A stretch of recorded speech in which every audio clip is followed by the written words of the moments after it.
27페이지부터 1번에 1번, 2번에 5번, 3번에 4번, 4번에 2번 틀린 거. 아, 답을 다 매겼죠. 이게 27쪽에서 틀린 거. 없니? 넘어간다? 28쪽에 틀린 거. 5번에 5번, 6번에 5번, 7번에 5번, 8번에 4번 틀린 거. 6번. 네, 그 틀린지 알았어요. 아, 오케이. 7번이요. 7번. 다음과 같은 특징을 가진 자료 수집 방법. 전수조사를 하지만 표본 집단을 추출하여 표본조사. 표본조사라는 단어가 나오면 어떤 조사 방법일까요? 양쪽조사인데 양쪽조사 방법 중에 자료 수집 방법이니까. 그 양쪽조사 방법 중에는 뭐겠어? 질문지법이야. 질문지법. 질문지법에 관한 설명을 고르면 되지. 자연과학에서 가장 많이 사용한다는 실험법입니다. 굉장히 자연과학에 가장 가까운 그 연구 방법이 실험법이에요. 항상 과학 뭐 할 때도 뭐 통제 변인, 종속 변인, 뭐 실험 집단, 통제 집단 나눠서 뭐 이렇게 한단 말이야. 그걸 그대로 가져온 요소야. 질문지법은 동물이나 뭐 자연을 대상으로 하기는 힘들잖아. 설문조사를 하는 거는. 그래서 양적 조사 방법이긴 하지만 자연 현상, 그 자연 과학과는 좀 다른 측면이 있는 거지. 그래서 자연과학에서 가장 많이 사용하는 건 실험법이기 때문에 1번 틀렸고요. 분석 기준 명확하죠. 통계 처리 쉽죠. 질문지법. 그러니까 자료가 따라 데이터가 쌓이니까 그거 가지고 통계 분석하기 편하단 말이야. 현상과 발생의 기록이 동시에 이루어지는 것은 어떤 연구 방법이야? 면접? 면접도 그렇고 참여 가설법도 그렇고 질적 연구에 대한 설명이에요. 자료 현상 발생과 기록이 동시에. 그 양적 연구는 어떻게 됐어? 뭐가 먼저야? 자료 수집이 먼저고 그 다음에 분석을 하는 거야. 그 다음에 그 질적 연구에서는 자료 수집과 동시에 자료 해석이 같이 이루어지기도 해요. 동시에 이루어진다는 거 아니야. 지기도 하는 거야. 3번이 요거죠. 현상의 발생과 기록이 동시에 이루어질 수 있다. 이거 질적 연구 특징이겠지. 그리고 장기간에 걸쳐 수행되는 경우가 일반적인 거는 참여 가설법에 대한 설명이야. 그래서 5번이 질문지법인데 시간과 비용이 비교적 적게 들고 자료 분석이 용이하다. 네 가지 중에서 그래요. 질적 연구, 양적 연구 중에서는. 근데 가장 뭐하다라고 표현이 나오면 뭐야? 가장 시간과 비용이 적게 드는 건 뭐예요? 문헌연구법이야. 문헌연구법. 문헌연구법 다음으로는 질문지법이 시간과 비용이 적게 들어요. 그래서 적게 든다는 표현을 쓸 수도 있습니다. 29페이지는 틀린 거 없니? 29쪽에 9번에 5번, 10번에 5번, 11번에 5번, 12번에 2번 9번에 3번에 C가 면접법이거든요. 자료의 통계 및 비교 분석에 유리하다. 어떤 거에 대한 설명일까? 자료의 자료의 통계 및 비교 분석에 유리하다. 어떤 연구 방법일까요? 질문지법이에요. 질문지법. 통계적인다. 통계적으로 자료를 어쩌고저쩌고 하면은 데이터를 뽑아가지고 이렇게 정리 분류 이런 거 하기 쉽다는 얘기잖아. 그건 다 질문지법 대한 내용입니다. 통계라는 용어가 나오면. 자, 10번 같은 경우 10번 같이 했었지 그때. 네. 10번 좀 어려울 수 있단 말이에요. 이런 거 주의하세요. 그리고 넘어가자. 30페이지에 13번에 5번, 14번에 1번, 15번에 4번, 16번에 2번. 나머지 괜찮니? 그 15번. 15번. 헷갈려가지고. 그러니까 한번 보자. 밥은 치매 노인 프로그램 대상으로 AB 프로그램 어느 치매 프로그램이 인지능력 향상에 주소하고 사용했다. 독일 병원에서 남녀 노인별로 50명씩 구성하고 남자 노인에게는 A 프로그램, 여자 노인에게는 B 프로그램. A 프로그램, B 프로그램 효과적인 것으로 나타났네. 이거 그 얘기였지. 1번 보자. 통제 집단을 구성하지 않아 연구 결과를 신뢰할 수 없다. 통제 집단은 뭐고 실험 집단은 뭐예요? 실험 집단은. 실험 집단은 그걸. 뭐가 조치가 된 거지? 좋지요? 좋지. 실험 처치. 어떤 걸 처치한다 그래? 독립변인과 종속변인. 독립변인을 처치된 거를 실험 처치라 그래. 독립변인은 원인이고 종속변인이 결과예요. 뭔가 조작을 가하는 게 실험 처치야. 독립변이를 조치하는 거예요. 근데 지금은 조치가 됐니 안 됐니? 노인 집단에게는 A 프로그램, 여자 노인 집단에는 B 프로그램을 조치를 했잖아. 네. 얘네 둘이는 여자 노인과 남자 노인은 어떤 집단이에요? 실험 집단이에요? 통제 집단이에요? 실험 집단이지. 실험 처치가 됐잖아. 독립변이를 가했잖아. 그래서 둘 다 실험 집단이야. 그럼 통제 집단은 없는 건 맞아, 틀려? 맞아요. 1번 통제 집단이 없는 건 맞아. 근데 통제 집단이 없다고 연구 결과를 신뢰할 수가 없니? 실험 집단이 미서야. 근데 실험 집단이 없어도 된다 그랬으면 통제 집단이 없어도 된다 그랬어. 통제 집단은 없어도 돼. 실험 집단은 무조건 해야 돼. 통제 집단만 있는 거는 멀뚱멀뚱 그냥 보고 있는 거였지. 아무 조치도 안 하고. 무조건 조치를 하는 사람들이 있어야 되는 거야. 근데 뭐 이거는 많이 조치하고 이거는 적게 조치하고 이런 식으로도 그 결론을 도출할 수 있는 거잖아. 가설을 검증할 수 있는 거잖아. 그래서 통제 집단은 없어도 실험 결과에 문제가 있지는 않아요. 근데 통제 집단은 없어도 문제가 있지는 않은데 실험 집단은 반드시 있어야 된다는 거지. 그렇기 때문에 통제 집단을 구성하지 않았다고 해서 연구 결과를 신뢰할 수 없는 건 아니에요. 그래서 1번이 왜 틀렸냐면 연구 결과를 신뢰할 수 없다고 해서 틀린 거야. 2번 인간을 대상으로 실험법을 적용하기 비윤리적이다. 여기 뭐 비윤리 이건 뒤에 나오는 내용이 앞에 나왔네. 38페이지 뭐 39페이지 뒤에 가면은 연구 대상자에 대한 인권 존중이나 뭐 사생활 보호나 이런 게 나와요. 연구 윤리로 나와. 근데 그런 사례가 지금 나와 있지는 않아요. 그래서 뭐 인간을 대상으로 실험법을 적용한다고 다 비윤리적인 건 아니지. 실험자 그 연구 대상자의 동의를 구하고 어떤 뭐 효과나 부작용 같은 걸 설명하고 뭐 그 연구 대상자의 뭐 사생활이나 인권이나 이런 걸 지켜주는 형태로 실험을 한다면 실험법도 문제가 없어. 실험법 그 한계가 그거 있었지. 연구 윤리가 발생할 수 있다. 근데 있다는 거지 항상 발생한다는 건 아니잖아요. 그래서 위에는 뭐 A 프로그램, B 프로그램 적용하는데 치매 노인에 대한 인지 능력 향상을 위한 실험이 비윤리적이지는 않죠. 그렇기 때문에 2번도 아니야. 실험 집단의 표본수가 적어. 알 수 없죠.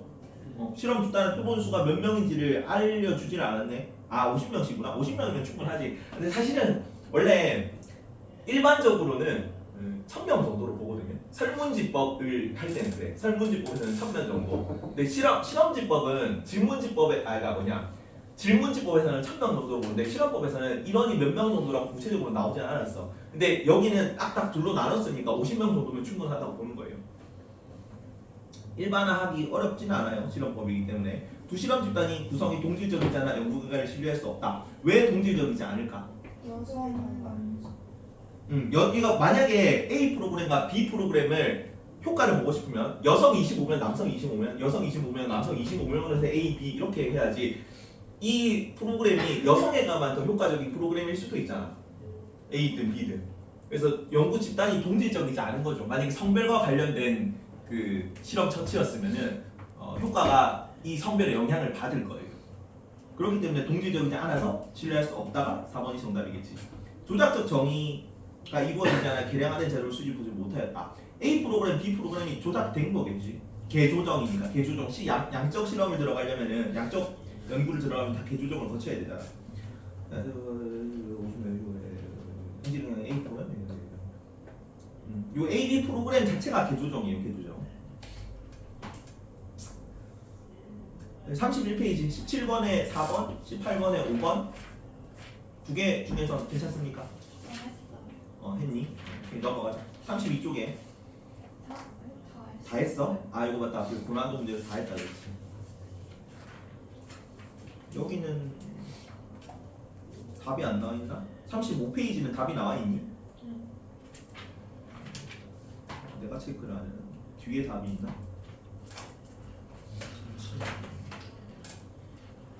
답을 불러줄게요. 내가 문제를 안 풀어놨네. 35쪽에 스텝 3, 2번 2번, 4번, 5번, 5번이네. 2번, 4번, 5번, 5번 틀린 거? 다 맞니? 넘어가자. 36페이지 오늘 이론 내용 들어가는 겁니다. 36페이지 양적 연구랑 질적 연구 나오는데 앞에 한번 했어요. 언제 했냐면은 우리 그 양적 연구, 질적 연구 나누고 가설 검증 막 들어가면서 귀납적 연구랑 그 연역적 연구를 설명하면서 했어. 왜냐면 연역적 연구를 설명하려면 가설 검증이 들어가는 게 연역적 연구라는 걸 설명을 했잖아. 그것만 나오는 거예요. 연역적 연구는 어디 나오지 미사야? 이응 생각하죠. 이응 양적 연구에만 이응 연역적 연구가 들어가요. 귀납적 연구는 어디 들어가냐 줘라. 둘 다 들어가. 그게 차이였지. 요거 양적 연구 검증 방법하고 질적 연구 검증 방법은 차이 두 가지만 있는 것만 보면 돼요. 첫 번째 차이는 뭐냐면 가설 검증 혹은 가설 검증 단계가 들어가. 가설 설계, 가설 설정, 가설 검증이 들어가는 건 뭐야 그랬어 그래서 36페이지. 가설 설정이랑 가설 검증이 들어가는 건 양적 연구예요, 질적 연구입니까? 양적 연구, 양적 연구. 그래서 무슨 방법을 거친다? 연역적 연구를 방법을 거친다 그랬지. 자료 수집만 하는 거는 그 귀납법이랑 연역법 저번에 설명했어요. 그래서 자료 수집은 뭔가를 모아가지고 그걸 통해서 결론을 도출하니까 귀납적 방법이야. 그거는 양적 연구, 질적 연구 다 쓴단 말이야. 참여 관찰법이나 그 뭐 면접법을 하더라도 면접하면서 자료를 좀 모으는 거지. 귀납적 방법이야. 근데 처음에 우리가 자료가 없는 상태에서 뭔가를 생각해내가지고 아무도 없는 상태로 뭔가를 이렇게 결론을 도출해내 결론을 처음에 설정을 한다? 연역적 방법인 거지. 그래서 양적 연구에만 연역적 방법, 그 다음에 가설 검증, 가성 설계 단계가 들어가는 거야. 그거 그래서 뭐 2번하고 6번이 밑에 질적 연구의 탐구 절차에는 빠져있지. 가설에만 동그라미 쳐라. 가설. 가설이라는 용어가 들어가면 전부 다 양적 연구예요. 그리고 두 번째는 자료 사실 같은 말인데 이거를 많이 좀 구분하지 않아. 근데 자료 분석하고 자료 해석이라는 단어가 나오죠. 사실은 그냥 용어를 통일해도 나는 될 것 같긴 한데 구분을 해놓더라고. 자료 분석하고 해석 중에 어느 게 좀 더 질적 연구에 가까운 거 아니? 분석하고 해석. 분석은 질적에 가까운 거예요. 해석이 질적에 가까워요. 그러니까 현상을 이렇게 접한 거잖아. 이 현상을 이렇게 뭐 참여 관찰법이든 면접법이든 해가지고 그 현상이 나타내는 의미를 도출해내는 게 해석이라고 표현을 한 거야. 조금 더 질적인 연구에 뉘앙스가 가깝죠. 이건 뉘앙스를 느껴야 되죠 어느 정도. 근데 여기 데이터를 모아가지고 이 데이터가 어떤 의미를 가지고 막 이렇게 하나하나 뭐 통계를 내고 그래서 이게 더 많고 이런 식으로 거치는 걸 분석이라고 표현을 한 거예요. 그래서 분석이라는 단어가 나오면 양적 연구, 해석이라는 단어가 나오면 질적 연구예요. 약간 근데 뉘앙스 차이가 좀 느껴지죠. 그 두 개만 알면 돼요. 그리고 36조 그 양적 연구 탐구 절차의 6번 보면은 가설과 통계 처리 결과를 바탕으로 가설의 수용 또는 기각을 결정한다 돼 있죠. 수용 또는 기각을 결정한다. 자, 뭐 요런 게 있지. 그 예를 들어서 간헐적 단식을 해. 그래서 간헐적 단식을 다이어트에 효과가 있다는 가설을 세웠어요. 간헐적 단식이. 근데 딱 실험을 해보니까 간헐적 단식을 했는데 별 영향이 없는 것 같아. 혹은 뭐 오히려 폭식을 해가지고 살이 많이 찐 것 같아. 라는 결론을 얻었어. 그러면 이 가설은 검증이 된 거예요, 안 된 거예요? 아니, 간헐적 단식은 다이어트 효과가 있다는 가설을 세운 거야. 양적 연구겠지. 일단 양적 연구를 하면서 다이어트 효과가 있다는 가설을 세우고 나서 막 이렇게 실험 데이터를 뭐 실험법을 통해서 양쪽 대조군을 대조해가지고 결론을 내보니까 간헐적 단식이 다이어트에 효과가 없는 걸로 결론이 났어. 뭐 오히려 살이 찌거나 혹은 그 다이어트 효과가 미비한 걸로 결론이 났다고. 그럼 이 가설은 검증이 된 거예요, 안 된 거예요? 검증. 된 거긴 하죠. 검증은 된 거야. 왜냐면 여기 검증은 됐는데 틀렸다고 검증이 된 거지. 여기 보면은 수용 또는 기각이잖아. 요게 낚시 요게 막 이런 거 여기 해가지고 나온다고 이게 가설이 검증되었다. 이게 밑줄 쳐놓고 가설이 검증은 된 거지. 틀렸다. 이해가지? 검증을 하고 기각을 하는. 아니지, 기각되는 순간 검증이 된 거지. 이 가설이 틀렸다는 걸 알게 됐잖아. 검증됐잖아. 아니 기각 또는 수용됐다는 거 일단. 그렇지. 그거 검증이 된 거야. 근데 검증이 저게 가설이 옳다는 것만 말하는 게 아니라. 아. 항상 이게 간헐적 단식 다이어트 효과가 있다는 게 입증되어야 그건 되는 건 아니라고. 이해가지?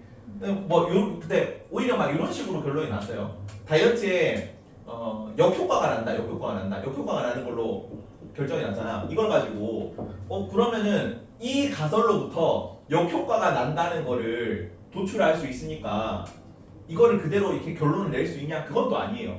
뭔 말이냐면 간헐적 단식이 다이어트 효과가 없다는 게 돌려내잖아. 그러면 이 가설은 폐기되는 거야.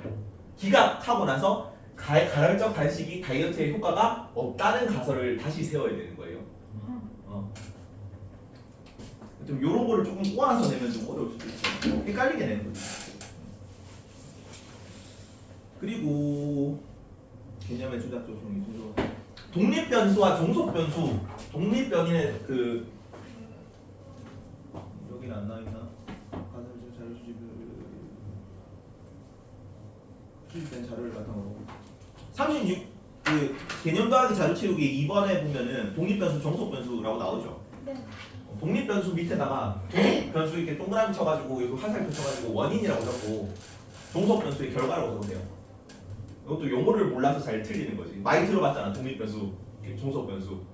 근데 실험 처치는 그럼 뭐예요? 실험에 뭔가 조작적으로 뭔가를 이 실험을 조작한다 이런 용어가 나오면 독립 변이를 조치하는 거예요. 종속 변이를 조치하는 거예요. 독립 변이는 원인을 만드는 거야 인위적으로. 그래서 실험 처치는 독립 변이 처치야. 종속 변이는 그 독립 변이에 따라 무언가 결과가 나오는 게 종속 변이에요. 그래서 종속 변이는 처치를 할 수가 없지. 이해가지? 인위적인 원인을 만드는 게 실험 처치잖아. 그 용어만 알면 돼요. 근데 이걸 바꿔서 낸단 말이야. 기읍, 니은, 디귿, 리을 문제. 아 이거 하나 풀어보고 하잖아. 42페이지 7번 1분 30초 줄 테니까 푸세요. 방금 한 내용이에요. 요런 느낌으로만 시험이 나올 거야. 몇 번이요? 42페이지에 7번.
그렇습니까? 아까도 이론은 안 어려운데 문제를 보면 항상 어렵죠. 사탕 과목 좀 그래요.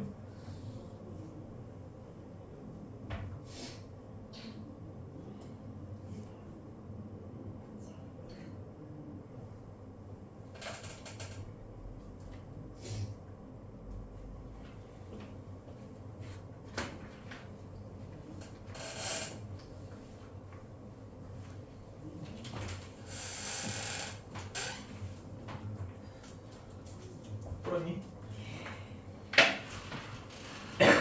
민지야 몇 번 했니? 저 잠깐만 42페이지였지 몇 번이라고? 5번. 5번 맞습니다. 왜? 자 한번 풀어보자. 기읍은 기읍 땡땡 수험 방법이죠. 갑이 세운 가설은 검증된 거 맞니 일단? 네. 검증은 됐지. 아닌 걸로 검증이 됐잖아. 효과가 별로 없는 거죠. 그래서 검증은 된 거는 맞아요. 그리고 기획은 독립 변수 맞니? 땡땡 수업 방법을 조치를 한 거지. 이게 뭐야? 그러니까 종속 변이냐 독립 변이냐? 땡땡. 독립 변이야, 독립 변이. 그래서 기획은 독립 변수고 리은은 결과죠. 작문 실력이니까. 이 조치를 취했을 때 작문 실력이 어떤 거니까 이건 종속 변이야.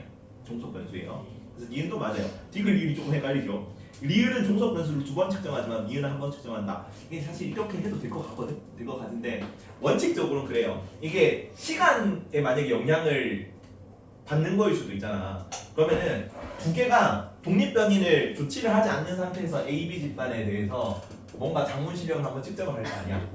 그리고 여기만 독립 변인을 조치를 한 거지.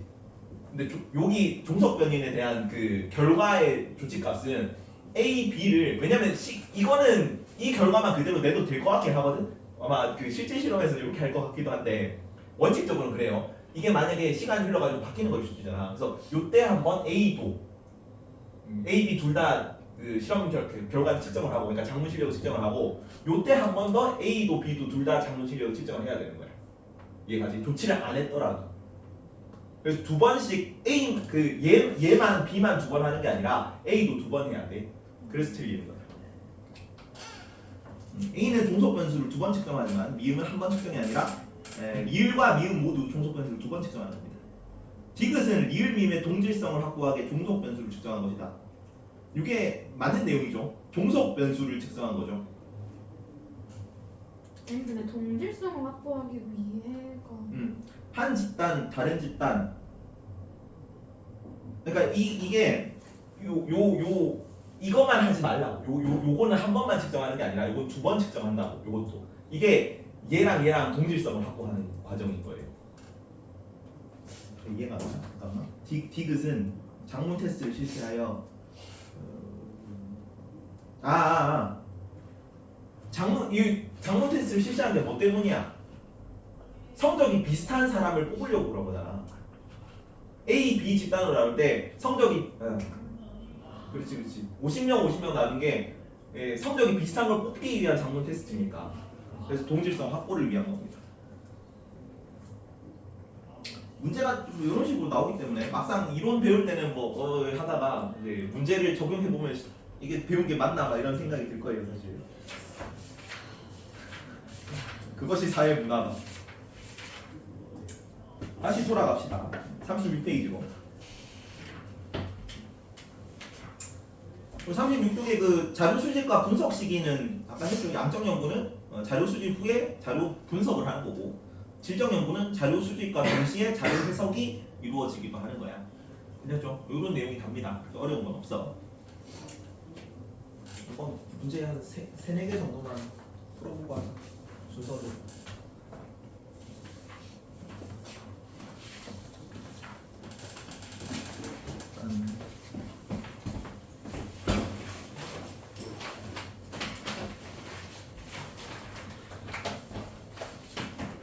자, 하나씩 풀어보면 되겠네. 4명이니까. 미서야.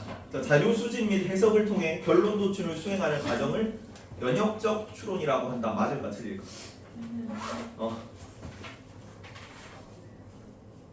아니 귀납에 대한 설명이에요. 연역은 언제 나오냐면 가설 세울 때 나와.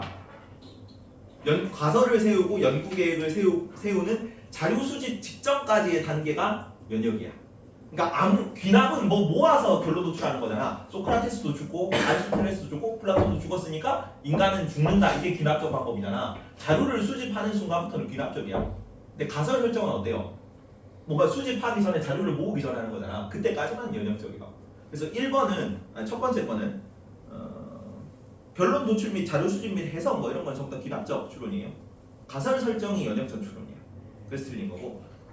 자, 민지야. 네. 자, 가설이 채택 혹은 수용되면 가설을 일반화할 수 있다. OX. 맞아요. X. 일반화는 뭐냐면 요 내용이 빠졌네 여기는. 표본의 대표성 검증 작업이 거쳐야 돼요. 이런 내용이 안 나와. 가치 중립적이어야 한다. 결론 도출. 추상적 판별. 적어놔라. 표본의 대표성 가설 채택 플러스 표본의 대표성까지 필요합니다. 그거 검증이 안 되면은 일반화가 힘들어요. 아까 그 문제 풀 땐 나왔었지. 이게 대표성을 가지려고 여기 나타나구나. 뭘 해야지 일반을 할 수 있다고? 표본의 대표성을 가져요. 표본의 대표성이 만족이 안 되면은 가설을 일반화할 수가 없습니다. 앞에 부분 문제 풀 때 나왔던 것 같다. 뭐 1학년들 고등학생들의 주말 생활을 연구하면서 1학년들만 뽑은 거잖아. 1학년들만 뽑았으면은 주말 생활을 그 설문조사를 하고 나서 그 설문조사 결과를 일반화할 수가 없다는 거죠. 왜? 고3의 생활하고 고1의 생활하고 다르니까 주말 여가 시간을 보내는 방법이. 그래서 두 번째 거 틀렸습니다. 예원아, 세 번째 거 가설과 분석 결과가 불일치하여 가설을 기각한 결과가 나오면 가설 검증은 실패한 것이다. 요거 아까 했죠? 틀렸어. 틀렸다. 틀린 걸로 결론이 나도 가설은 검증이 된 거야. 그리고 소라 뒤에 질적 연구에서는 법칙을 발견하는 것에 큰 의미를 부여하지 않는다. 맞아, 틀려? 네. 맞아요. 질적 연구는 뭐야? 그냥 해석하고 설명하고 싶은 거야. 이거 법칙을 만드는 건 뭐야? 양적 연구가 뭐야? 양적 연구. 그래서 미래 예측도 쉬운 게 법칙을 발견할 수 있기 때문에 미래 예측이 쉬운 게 양적 연구겠죠. 질적 연구는 그냥 해석하는 거지 법칙 발견에는 큰 의미를 부여하지 않아요. 그래서 맞는 내용. 그러면 미서야 마지막 거 뭐겠니? 질적 연구에서는 가설을 검증하는 것을 불가능하다고 간주한다. 맞니? 가설을 검증하는 거에 관심이 없는 거야. 가설을 세우질 않잖아. 근데 가설을 설정하는 게 불가능하다고 얘기를 하는 거 아니에요. 그러니까 질적 연구가 있잖아. 근데 양적 연구, 그러니까 가설을 검증하는 게 불가능하다는 거는 질적 연구가 양적 연구를 부정한다는 입장이야. 그렇진 않잖아. 맨날 하는 게 양적 연구, 맨날 하는 게 가설 검증하는 건데 그거를 부정한다는 건 질적 연구가 양적 연구의 모든 결과들 다 인정 안 한다는 건데 그건 아니지. 이런 식으로 문제가 나옵니다. 다시 37페이지로 돌아갑니다. 이 파트는 쉬워요. 그렇게 어렵진 않습니다. 연구자가 가져야 할 태도를 얘기하는 건데 연구 태도. 여기도 한 5개 정도 나온단 말이야. 성, 상, 계, 가. 이렇게 외웁시다. 이거 뭐지? 태도지, 태도. 저번에 관점은 뭐였니? 기가일상이었지, 기가일상. 키스 갈기면 상남자 이런 거 뭐 어떻게 볼 것인가에 대한 관점이었잖아. 연구자 연구 태도예요. 성질나는 상대한테는 어떻게? 기가 이렇게 하는 거예요. 성상기가. 그래서 성찰적 태도, 성질나는 상대한테는 개개가. 개방적 태도, 객관적 태도, 같이 중립과 같이 개입을 구분을 해야 돼. 나와 있는 거를 그냥 순서만 바꾼 거야. 왜? 그냥 이렇게 하면 좀 성상 개개가 이러면 이렇게 어감이 좀 찰져서 좀 외우기 편하다. 그래서 순서만 바꾼 겁니다. 성찰적 태도는 이런 거예요. 어떤 표현들이 나오냐면, 어이씨, 요 밑줄 쳐놔라. 37페이지에, 아니, 38페이지, 다음 페이지네. 38페이지 현상의 이면에만 밑줄 줘라. 성찰적 태도에. 현상의 이면. 성찰이라는 건 반성한다는 거야. 반성해가 기존 연구 결과를 한 번 더 고찰하고 반성하고 뭐 이런 걸 얘기하는 거지. 그냥 현상을 그대로 받아들이지 않는 거. 뭐 이런 거 있죠. 굳이 따지면 주류 연구 견해에 대한 그 회의주의 뭐 이런 거 비슷한 느낌이야. 우리나라는 평화를 사랑하는 민족이죠. 왜 우리나라가 평화를 사랑하는 민족입니까? 그게 지금 그러니까 우리가 학교에서 배우는 대중적인, 그러니까 민족성에 대한 대중적인 인식이잖아. 왜 우리는 평화를 사랑하는 민족이지? 외침을 별로 안 했죠, 우리나라가. 근데 왜 외침을 별로 안 했어? 우리가 그러니까 주도적으로 침략 행위를 많이 안 했잖아, 역사를 하면서. 왜 안 했지? 성향적. 뭐 이렇게 뭐 힘이 약해서인데 사실 힘이 약해서도 있고 지리적 영향이 크거든요. 이건 뭐 좀 역사적 개념이긴 한데 우리 그 지형이 어때요, 우리나라가? 산이 많아. 얘기하지 않았나? 얘기 안 했나요? 안 했니? 반도잖아, 우리나라 반도니까 산이 많단 말이야. 이 반도에 사는 사람들의 전투 방식은 어때요, 보통? 어떤 방식으로 전투를 치르지? 숨어 있다가 보통 산에다가, 그래서 우리나라가 공성과 수성의 민족이에요. 성 쌓는 거 약간 기깔나게 합니다. 그래서 산 위에다가 우리 항상 너네는 교과에 산이 안 들어가니? 네? 교과에 다 산 들어가지 않아요? 우리는 교과에 다 산이 들어갔었거든. 학교 교과에. 그렇지, 다 산이 들어가. 무슨 산에 전기를 받을 거예요? 남산에 전기를 받겠지. 그래서 산이 곳곳에 70%가 산이잖아. 곳곳에 다 산이 있기 때문에 산 위에다가 성을 쌓아놓고 쳐들어오면 위에서 활 쏘는 식으로. 그래서 우리나라가 활의 민족이 된 겁니다. 활 쏘는 식으로 전투를 수행하는 거지. 자, 그러면 이런 전투 방법을 가진 사람들이 전투를 수행할 때 우리가 만약에 쳐들어가면 어떻게 돼? 위에는 쳐들어가면 보통 여긴 다 평야야. 평야란 말이야. 여기는 바다 건너 있고 여기는 잘 쳐들어가지 않지. 그래서 우리가 만약에 선빵을 쳐야 되면은 그 넓은 평지에서 쌓아야 되는 거야. 열심히 우리가 전투 준비를 여기서 막 해놨는데 우리가 유리하고 우리가 익숙한 전장을 버리고 완전 새로운 데서 전투를 걔네들 방식에 유리하게 맞게 전투를 해야 되는 거지. 그래서 안 쳐들어가는 거예요. 근데 우리나라가 딱 2번 먼저 선빵을 친 적이 있어. 어떤 나라냐면 고구려랑 발해. 고구려랑 발해가 아. 중국 쳐들어갈 때 그 발해 때 뭐 발해 무왕이 그 먼저 당나라 쳐들어갔잖아. 당나라 쳐들어와가지고 이제 그 당나라랑 전투한 게 이제 발해 무왕 업적으로 되잖아. 그 뭐냐 요소 산둥 지방을 선제 공격해가지고 장문유의 산둥반도 공격 이렇게 나와요. 발해 무왕 업적에. 공사 때 배웠습니다. 너무 오래되죠. 2년 전이죠. 아니 저희 안 배워. 저희 발해사를 안 배웠냐? 아니 저희 학교는 아예 아 정근대사를 안 배웠구나. 네. 사실 그럼 중3 때 배우긴 했어요. 중3 때. 진짜요? 기억이 안 나겠지만. 그리고 고구려도 그 살수대첩 하기 전에 영양왕이 수나라를 선제 공격하거든. 그래서 살수대첩하는 거야. 근데 얘네는 왜 선제 공격했을까? 세가지고. 세가지고 나이 다 들어. 아, 여기는 저기는 어때? 산이 없구나. 산이 없어. 평야 지방에서는 왜 얘네들이 선빵을 치냐면은 평야 지방에서 갑자기 쳐들어오잖아. 내가 선빵을 두드려 맞잖아. 여기랑 완전 느낌이 달라.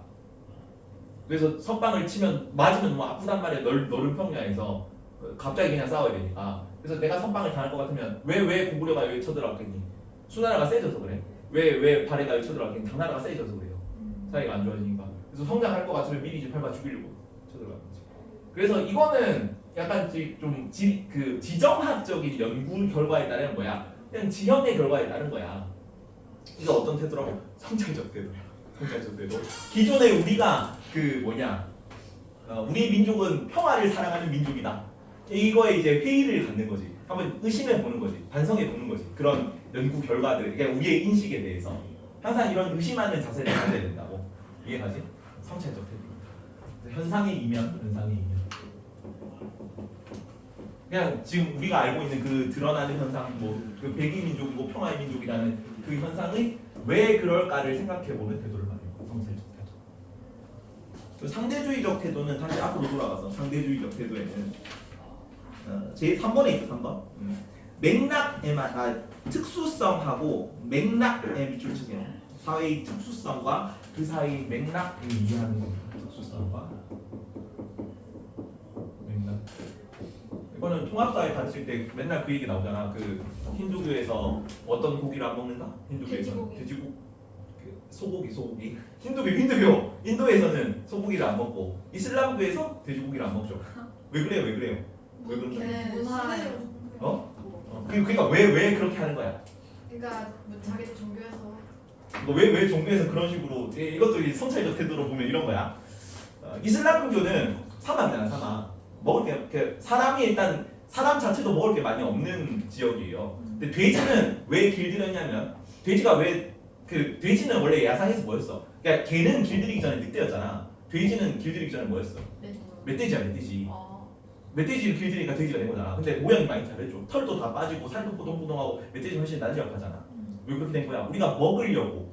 진짜 딴 거는 개나 뭐 소나 닭은 다른 데 쓸 수가 있는 동물이야. 닭은 계란 낳아주잖아. 그리고 아침 이렇게 울어주잖아. 개는 남이 오면 짖어도 주고 사냥에 쓸 수 있잖아. 소는 농업에 너무 중요하고.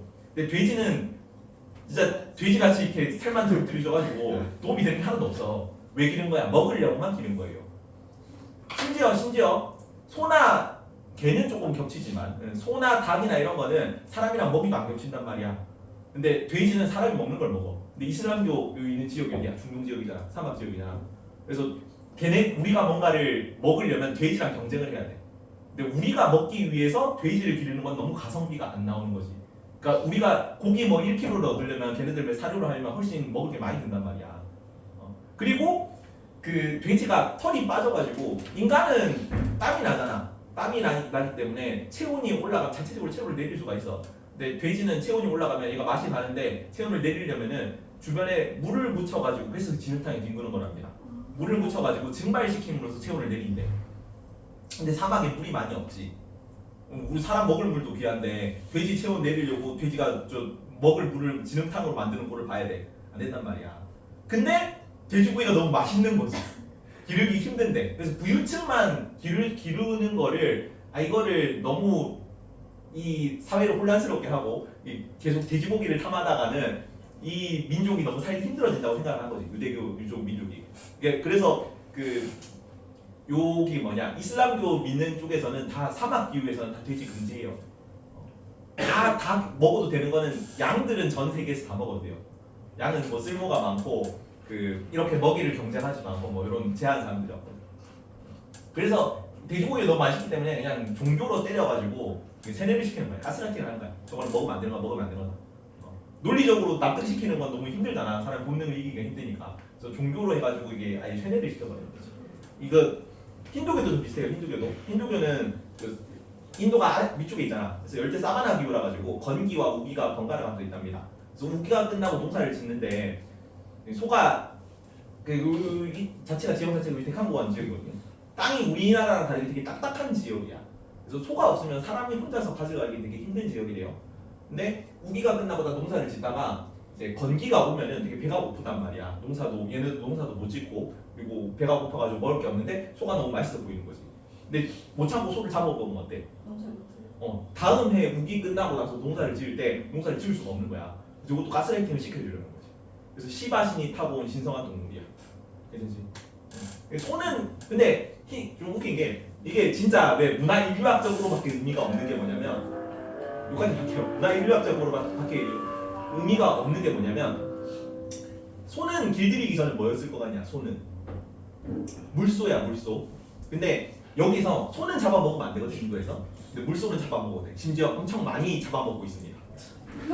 판매 엄청 많이 해. 왜? 물소는 농사를 못 지으니까. 이해가지? 그런 맥락이에요. 그런 맥락. 뭐야? 상대주의적 맥락. 상대주의적 맥락. 좀 쉬었다. 5분 쉬었다 합시다. 상대주의적 태도 많이 합시다. 그 예전에 가끔씩 그 옛날 지문에는 요 질문이 나왔거든. 개고기 질문이 많이 나왔거든. 제 질문으로.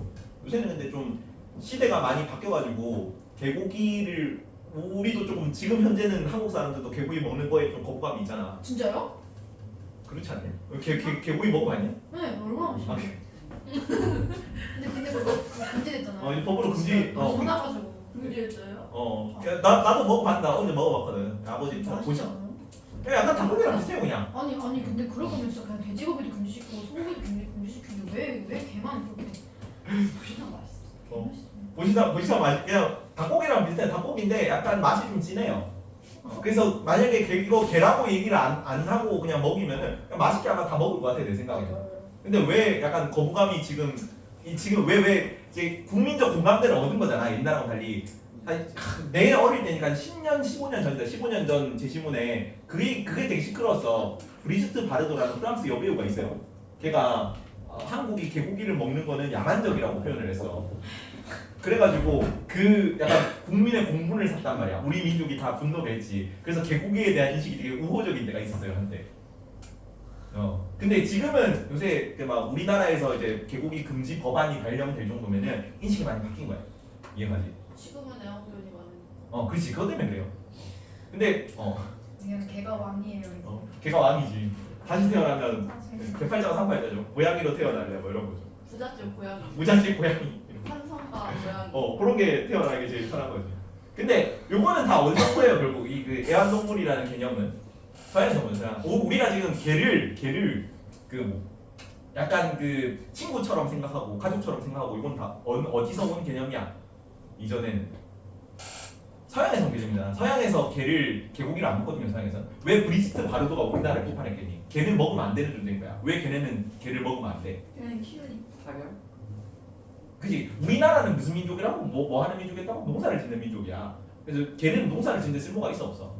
그래서 가뭄이 들면 제일 먼저 개부터 잡아먹은 거지. 단백질 보충원이잖아. 훌륭한.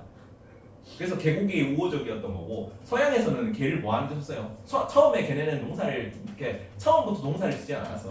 처음에는 숲에서 사냥하는 민족이었는데 유럽은 지형 자체가 농사를 짓기는 이렇게 밀농사 뭐 이런 거 벼농사 못 짓잖아. 사냥 막 숲에서 사냥하고 막 그런 지역에 살았기 때문에 걔는 사냥용으로 길들인 거야. 이것도 알 필요는 없지만 고양이랑 개 중에 누가 먼저 길들였을까?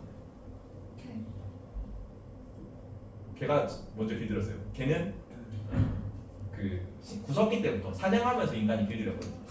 늑대 때문에. 늑대에서 걔를 길들인 거지. 그때는 구석기는 우리가 사냥을 하던 시기니까 우리가. 근데 고양이는 언제부터 길들였냐면 신석기 때부터 길들였어. 왜? 신석기 때 농사를 지었으니까. 농사를 지으면 뭐가 남아? 쌀이 남잖아. 잉여 생산물이 남잖아. 사냥 때는 잉여 생산물이 없었다고. 그러면 농산물을 이제 창고에 쌓아두면 누가 오는 거야? 쥐가 오는 거야. 그래서 고양이, 우리는 늑대는, 그러니까 개는 우리가 길들였는데 고양이 쥐가 왔어요. 그래서 신석 기후로 길들여진 거예요. 여튼 그래서 서양 입장에서는 개는 사냥하는 데 써야 되니까 개를 잡아먹는 것보다는 개를 통해 가지고 사냥을 한 다음에 그걸로 단백질을 얻는 게 더 에너지 효율이 좋았던 거지. 그래서 개를 먹으면 안 된다는 인식이 바뀌었던 거야. 그러니까 그런 그 문화적 특성을 이해해야 된다는 거예요. 특수성과 맥락에 맞게 해석을 해야 된다는 거지. 이해가죠? 그래서 그러니까 요새는 그 개고기 얘기는 좀 많이 안 나오고 힌두교랑 뭐 이슬람교 돼지고기 소고기 얘기는 많이 나오지. 당대주의자거나. 그렇지? 그리고 개방적 태도에는 거기도 밑줄 하나 꺼놓습니다. 반증 가능성이라는 밑줄 끄세요. 나와있나? 나와있을 건데. 개방적 태도에 반증 가능성.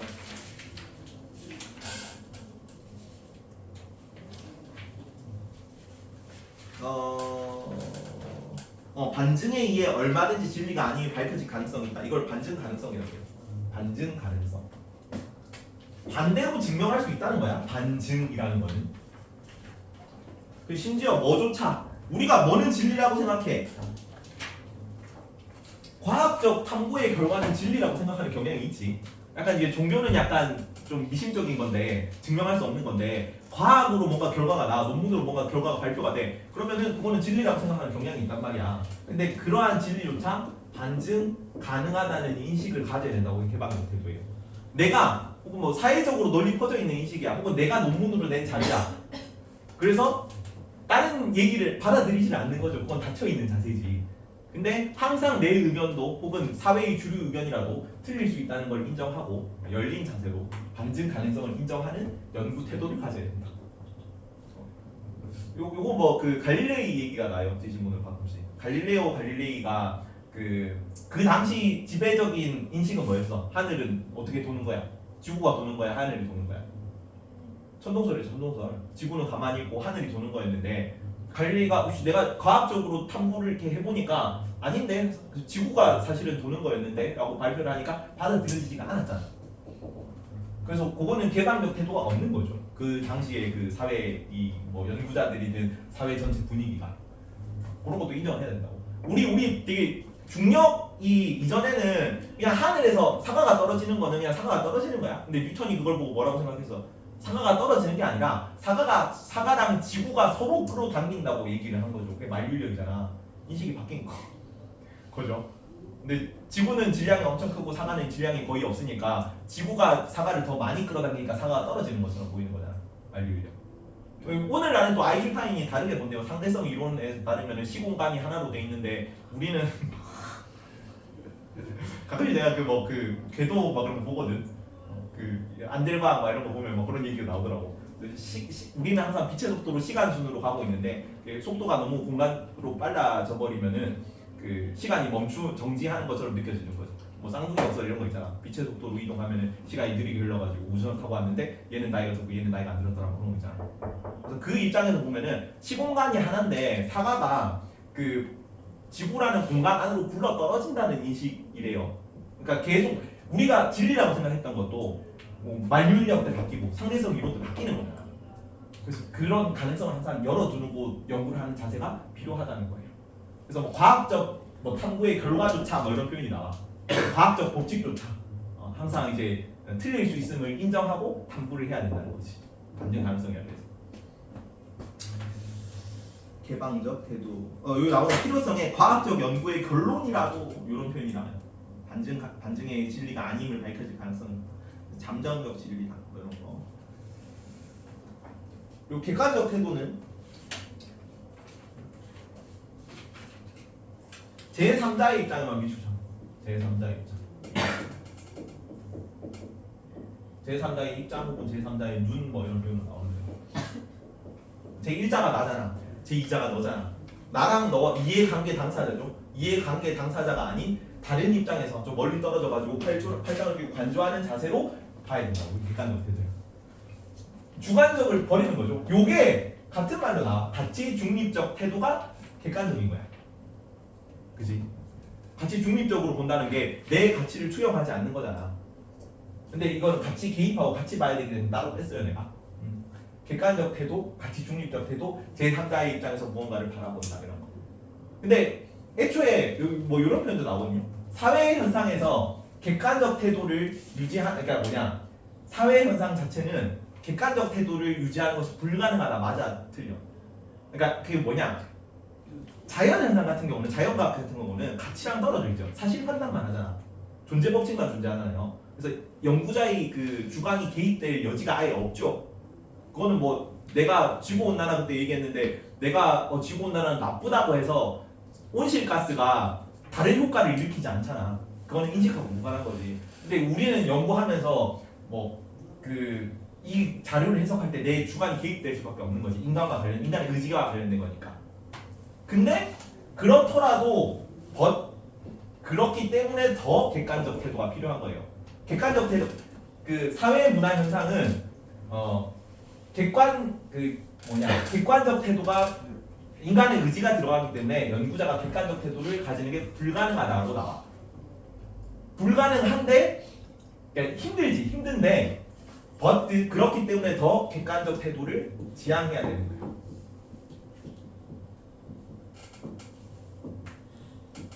여기까지 알아두세요. 불가능하진 않지. 그러니까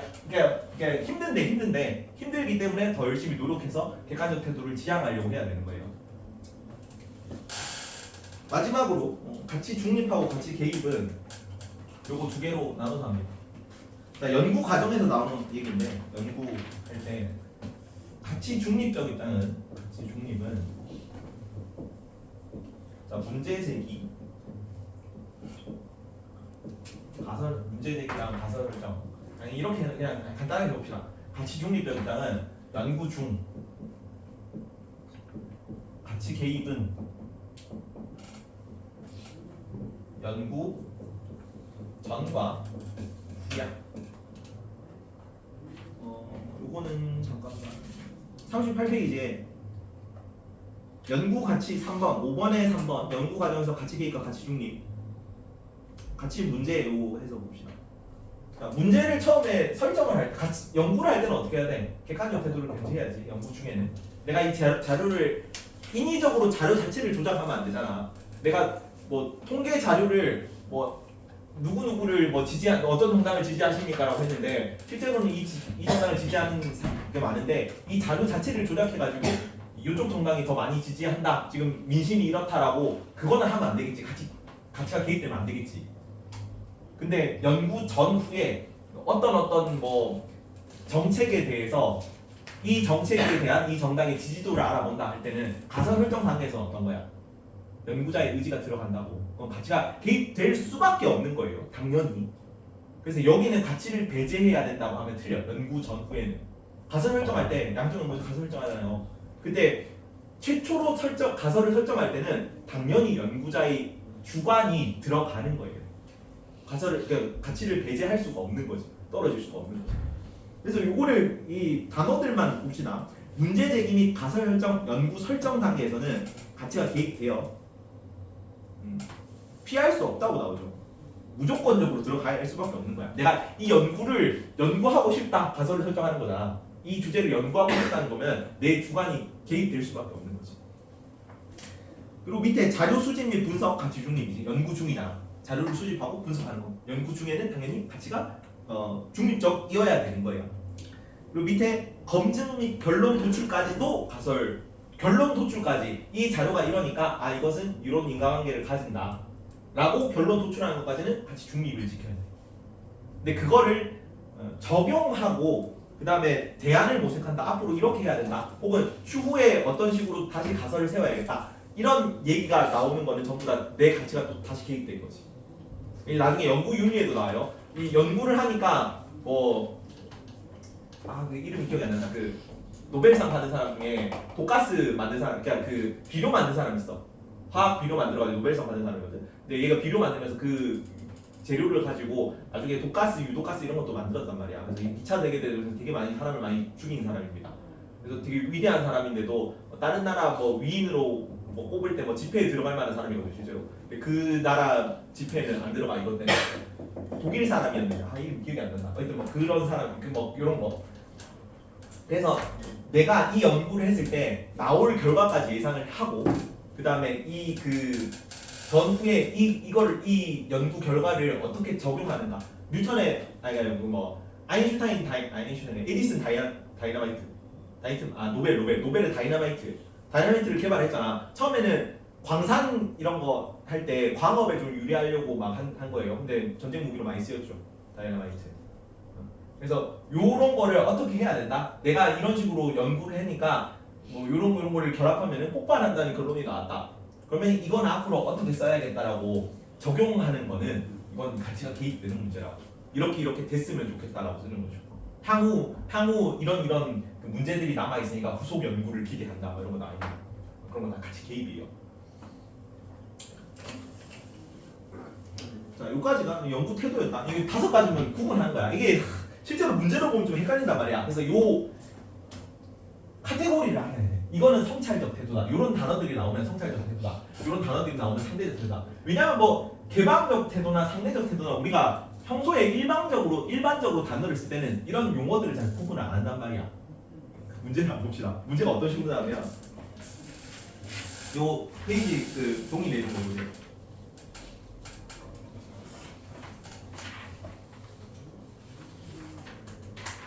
자, 첫 번째 거. 연구자는 논리적으로 완벽한 주장일지라도 경험적 증거에 의해 검증되기 전까지는 하나의 가설로만 받아들이는 상대주의적 태도를 견지해야 된다. 맞니 틀리니?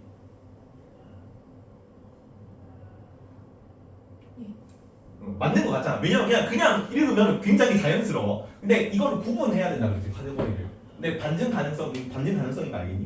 하나의 가설로만 받아들이고 검증되기 전까지. 진리라도 검증되기 전까지는 그냥 가설이야라고 생각하는 거지. 과학적 법칙이라고. 개방적 태도.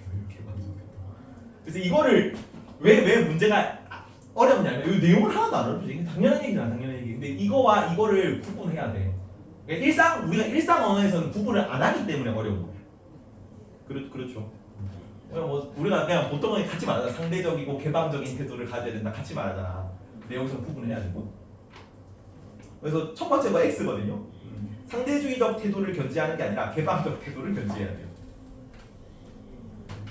두 번째 거. 연구자는 여러 가지 가능성이 공존할 수 있다는 것을 인정하고 새로운 사실을 편견 없이 받아들이는 객관적 태도가 필요하다. 말은 되게 스무스하게 잘 읽히죠? 맞아요, 틀려요?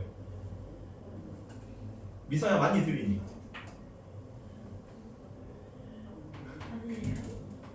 개방적 태도입니다. 저 위에 읽어봐라. 여러 가지 가능성이 공존할 수 있다는 걸 인정하고 새로운 사실을 받아들이는데 편견 없이 받아들인다. 개방적 태도예요. 이것도 개방적 태도. 객관적 태도는 뭐가 돼? 제3자의 입장 이런 게 나와요. 가치 중립 이런 표현이 나와요. 객관적 태도를 뭐 지향한다 이런 표현이 나와요. 그래서 개방적 태도, 두 번째 것도 객관적 태도 X치고 개방적 태도라고 쓰죠.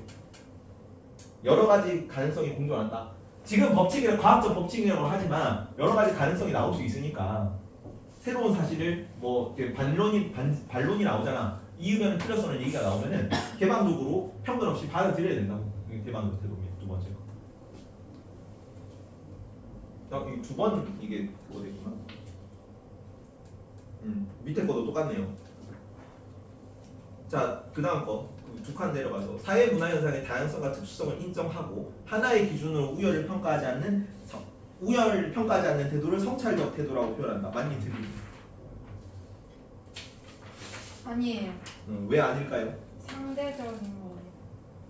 개방 그렇죠. 그지 상대적 태도죠. 다양성과 특수성을 인정하는 거죠. 다양성, 특수성 이런 얘기 나오면 상대적 태도입니다.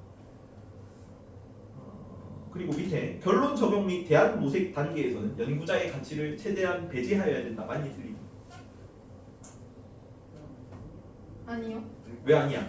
이때는 그치 가치가 개입돼야 되는 거지. 연구자가 이런 식으로 이 연구 결과를 적용해야 됩니다를 얘기하는 거잖아. 연구자의 가치가 개입되는 거지. 이런 식으로 시험이 나온다. 자, 마지막으로 이제 연구자 가져야 될 여기도 쉬워요. 그러니까 약간 이런 거를 내용 자체는 안 어렵단 말이야. 용어 카테고리 범주화가 잘 안 돼서 그렇지. 여기도 되게 쉬워. 여기는 특히 뭐 도덕 문제라서 연구 윤리에 대한 내용이죠. 연구 윤리.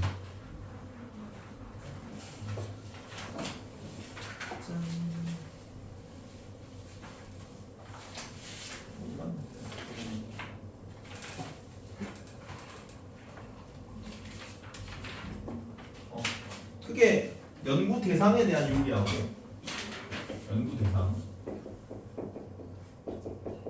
그리고 연구 과정에서 윤리와 그리고 결과 발표에 대한 결과에 대한 연구 결과에 대한 윤리가 있어요. 세 개 다 지켜줘야 되겠죠. 연구 대상에 대해서는 어떤 윤리를 가져야 되냐면 연구 대상의 동의를 먼저 받아야 됩니다. 동의가 필요하다. 연구. 근데 요게 좀 문제가 좀 어렵게 나올 때 동의를 받아야 되는데 동의를 받아야 되겠죠. 근데 사전에 동의를 받으면은 사회 문화 현상은 인간의 의지가 개입되기 때문에 결과가 달라지는 경우가 있을 수 있어.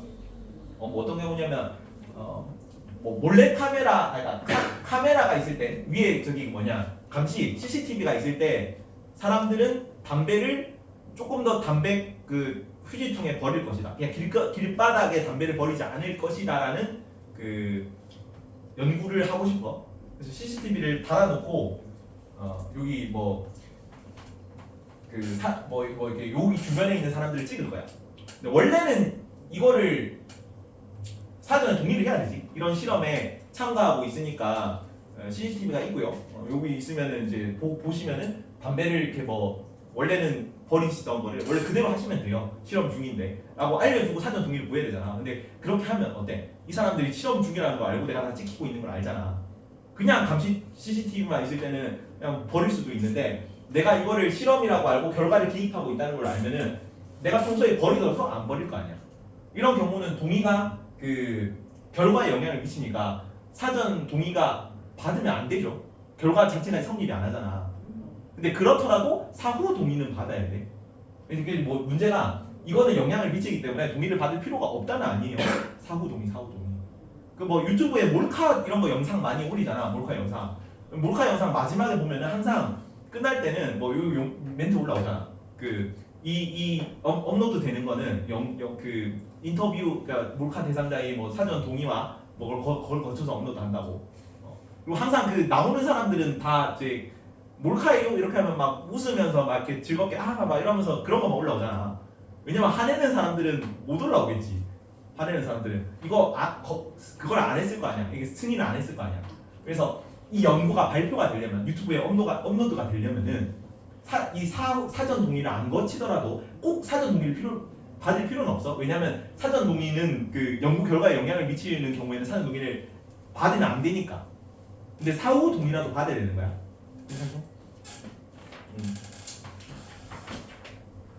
그리고 정보 제공의 문제. 정보 제공. 이 연구가 사전에 이 연구가 어떤 연구고 이런 연구를 통해서 뭘 하려고 그러고 이 연구는 당신에게 어떤 영향을 미칠 것이다라는 거를 연구 대상에게 알려줘야 된다고. 이것도 연구 윤리에 적합한 겁니다. 이거를 이전에 안 알려주고 해서 스탠포드 감옥 실험이나 밀그램 권위에 대한 복종 실험 이거 연구 대상자에게 이것은 사실은 전기를 올렸을 때 인간의 암기력이 그러니까 체벌로 인간의 암기력이 얼마나 상승되느냐를 알 수 있게 하는 연구다. 이런 걸로 얘기를 했잖아. 그러니까 실제로는 권위에 대한 복종 실험이라는 걸 그 대상자한테 얘기를 안 해준 거지. 속인 거잖아. 기만한 거잖아. 그래서 이 문제가 됐던 거지. 그래서 올바른 정보를 제공해야 된다는 거예요. 이것도 똑같아요. 근데 정보를 제공하는 게 아까 영향을 미칠 수 있잖아요. 연구 결과에. 그런 경우에는 사후에 제공을 해도 돼. 그렇더라도 나중에라도 이 정보를 제공하긴 해야 돼요. 그리고 사생활 보호까지. 연구 대상도 보호를 해줘야 된다.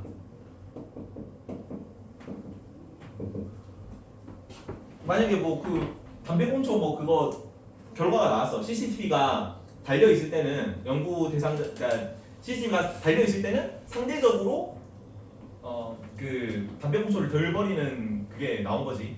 근데 요거 이제 표본을 쫙 다 뽑아가지고 누구누구는 어디 사는 누구누구신데 감시 CCTV가 있음에도 불구하고 담배를 버렸습니다. 얘는 나이는 몇 살이고 몇 살이고 쭉 이렇게 자료의 신뢰성을 확보하기 위해 인적 사항을 다 기입한 거야. 그건 사생활 보호가 제대로 안 된 거죠. 그것도 연구 윤리가 어긋난 사례예요. 이해가지? 이거 당연한 얘기예요, 당연한 얘기. 그리고 연구 과정에서는 정직한 방법으로 자료를 수집해야 된다.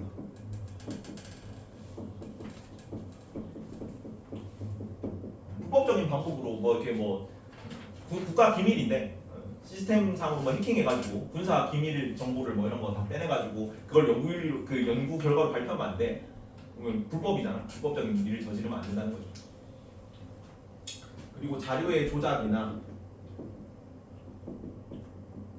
왜곡 같은 것도 금지합니다. X. 이게 뭐 이전에는 황우석 알아요? 황우석 혹시? 황우석이라는 사람 들어봤어요? 우석.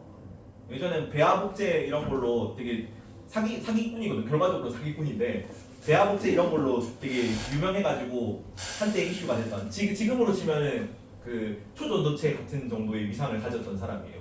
근데 결론은 뭐냐면 그 난자를 채취하는 것, 그 배아복제를 하려면 여성 난자가 있어야 되거든요. 근데 연구원들한테 좀 부당한 강압적인 방법으로 난자를 받았고 배란 때마다 이게 뭐 배란 주사 맺어가지고 실험 재료를 써야 되니까 기부받아서 했다 그랬는데 실제로는 그 연구원들한테 억지로 막 이렇게 배란 유도제 막 이런 거 해가지고 난자 채취해가지고 실험 막 했고 실험 결과도 배아복제가 아닌데 배아복제라고 선전을 해가지고 이거는 이제 생명공학의 위대한 발전이다 이래가지고 되게 유명했던 사람이야. 지금은 시대가 오래돼서 안 나오는데 내가 어릴 때 되게 유명했던 사람입니다.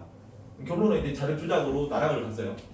예전에 그 일본에서도 그 한 1950년대 70년대쯤에 고고학 일본이 고대 역사에 대한 약간의 컴플렉스가 있거든요. 구석기 시대쯤에 대한. 왜냐면 우리나라 그 연천 전공리 유적이 아슈리안 주먹도끼 이런 거 막 들어봤죠 어디서? 연천 전공리 주먹도끼 되게 유명하단 말이야. 그거 나오고 나서 구석기 시대가 엄청 우리가 쭉 위로 뛰었단 말이야. 그거에 약간 영향을 받아가지고 일본에서도 그 신의 손이라고 합니다. 고고학계의 신의 손. 땅만 파면은 뭐 10만 년, 20만 년씩 계속 일본 고대 구석기 역사가 계속 위로 올라갈 수 있는 그런 유물들을 발견해내는 거야.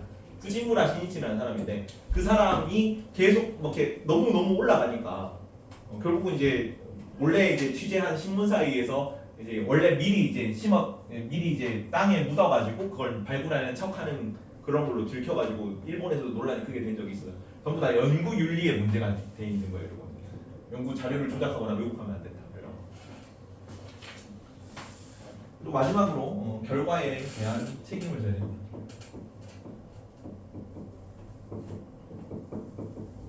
연구를 뭐 내 연구 결과 아까 막 뉴턴의 다이너마이트 같은 경우 이 발견을 했으면은 혹은 막 아까 비료 만든 그 사람 그 이름 기억이 안 난다. 그 사람이 이렇게 뭐 생화학 무기도 많이 만들었단 말이야. 이런 거를 발표를 하면은 전쟁에 많이 쓰여가지고 많은 사람들이 죽겠네라는 걸 알고 그 결과에 대한 것까지 인식하고 나서 연구를 진행을 해야 된다고요.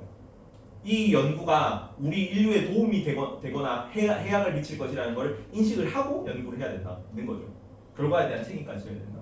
그래서 너무 되게 위대한 발견이긴 한데 이거를 통해서 너무 인류에 안 좋은 영향을 끼칠 것 같아. 그럼 연구를 중지해야 된다고. 연구를 하면 안 된다고.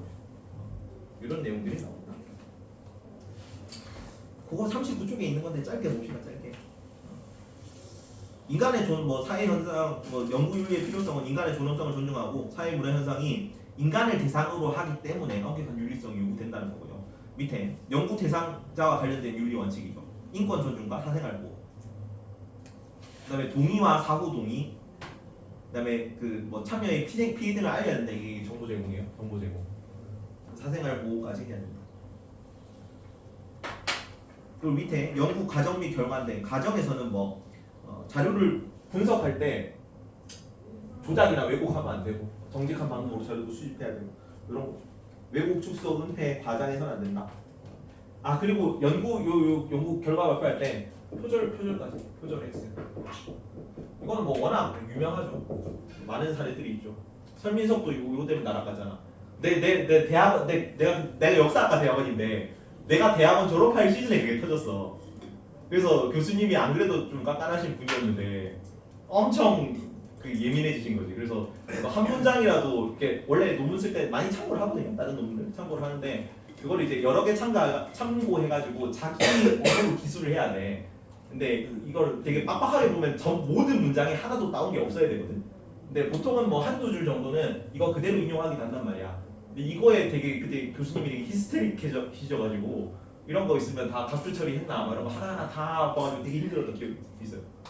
그래서 삼민석이 참 왜 그렇게 됐었죠? 대학원 논문을 다른 거를 거의 한 50%를 뺏겨다는데 그대로 똑같이 문장이 그러면 날아가야지 뭐. 제대로 논문을 안 쓴 거지, 연구를 안 한 거지. 그래서 그런 거 이제 연구 윤리에 문제가 되는 거지. 한때 연구자를 가고 싶었는데 이제 능력이 안 된다는 걸 깨닫고 사실은 돈이 안 된다는 걸 깨닫고 학원가로 왔습니다. 그래서 뭐 그런 거 표절도 하면 안 된다. 인권 침해 결과 뭐 공표로 인정받을 대상일 때는 조사 대상의 제3의 인권 침해에도 유의를 해야 된다. 이 결과를 고려해야 된다는 거지. 그 맨날 제시문으로 나온 게 밑에 같은 거야. 어떤 쭉 제시문이 나와. 어떤 식으로 연구를 했대. 그 연구를 한 게 어떤 연구 윤리를 위반했는지를 푸는 거예요. 밑에 보면은 탈북 청소년 사회에 적응을 문제로 풀어보자 이거. 문제를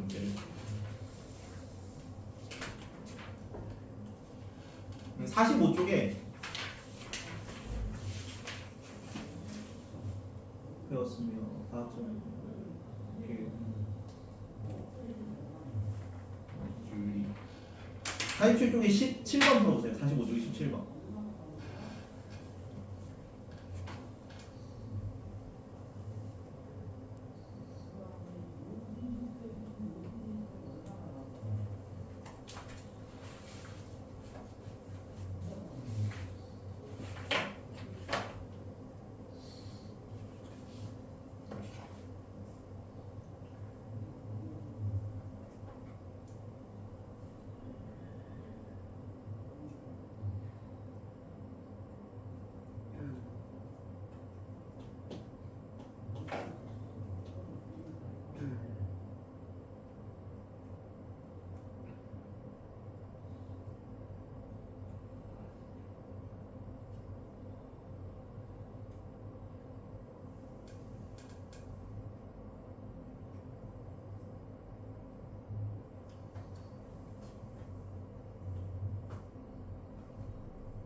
이거나 뭐 갔니?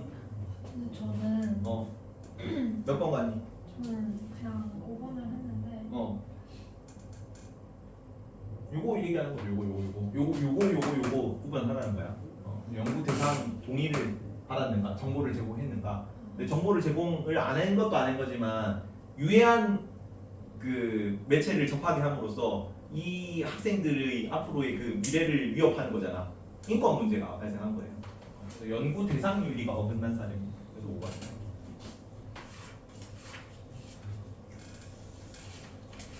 그리고 39쪽 다시 돌아가서 밑에 자료를 보는 연구윤리 위반 사례도 봅시다.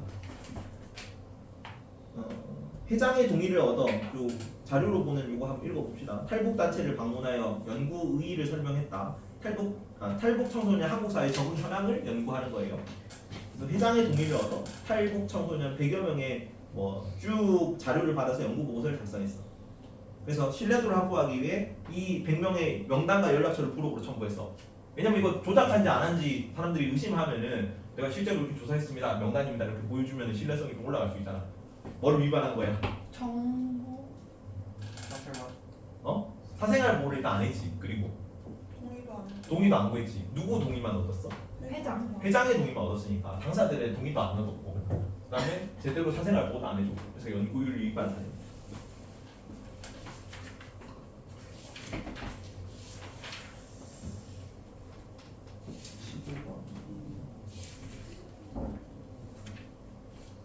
두 번째 시간이니까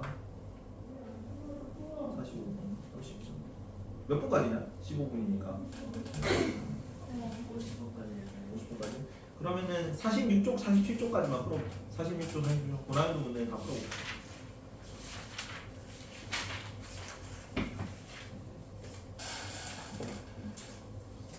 거는 다음 시간에 좀 숙제로 풀어오세요. 갔다 오세요.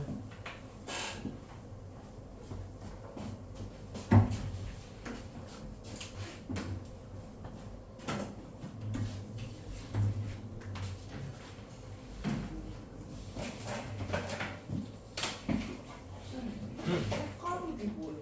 뭐라고? 햇가족이 뭐예요? 배웠었는데 내가 옛날에 배웠었던 대가족 거. 대가족. 네. 대가족 반대말 해가족이야. 아, 핵이 그 시핵자예요. 시핵. 적은 규모로 소수화된. 예전에는 어땠어? 그 부모 세대, 자식 세대, 할아버지, 할머니 세대까지 쭉 같이 살았잖아. 대가족이고. 근데 지금은 다 떨어져서 사는 거죠. 심지어 요새는 1인 가족도 많이 늘어나잖아.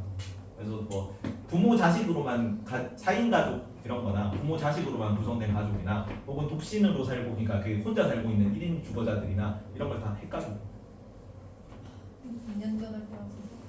2년 전에 어디서 배웠니? 무슨 과목에서 배웠니? 2년 전 저희 고1 때 한 1학기쯤 배웠어. 핵가족? 핵가족이 어느 과목에 나오지? 기술 과정 뭐 이런 거 나올 것 같은데. 기가였나? 기가네요. 아마 기가를 기가 열심히 한 기억이 없어. 그 집 구조도 막 이런 거 할 때. 으스. 하...